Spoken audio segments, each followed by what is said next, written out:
광주와 전남의 코로나19 누적 확진자 수가 87만 명을 넘어섰습니다. 광주 전남 시민 4명 중 1명이 코로나에 걸렸던 셈인데요. 격리가 끝나도 원인 모를 증상에 시달리는 사람들도 늘고 있습니다. 임지은 기자의 보도입니다. 지난 2월 말 코로나 확진 판정을 받은 이지연 씨. 격리가 끝난 지 5주가 넘었지만 잔기침과 가슴 통증이 계속돼 밤잠을 자주 설쳤습니다. 시간이 지나면 점차 완화될 거라는 예상과 달리 증상이 길게 이어지자 결국 병원을 찾았습니다.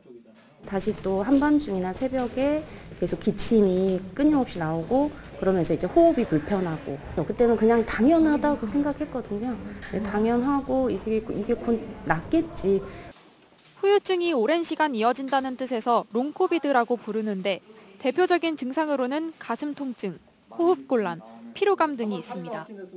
1년 동안 1개 이상의 후유증을 경험한 사람은 확진자 중 최대 79%. 실제로 지난 3월 말 광주에 코로나 후유증 치료 클리닉이 세워진 이후 2주일도 채 안 됐는데 벌써 100명이 넘는 환자가 다녀갔습니다.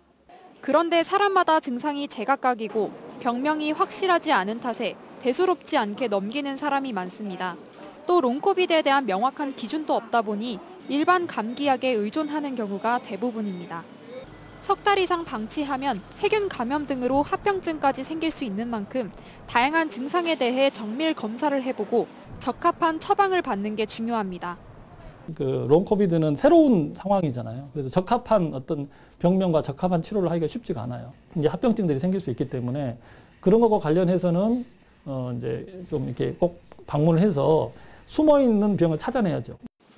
방역 당국은 더 효과적인 치료 대응을 위해 코로나 후유증에 대한 정밀 조사를 시행할 계획입니다.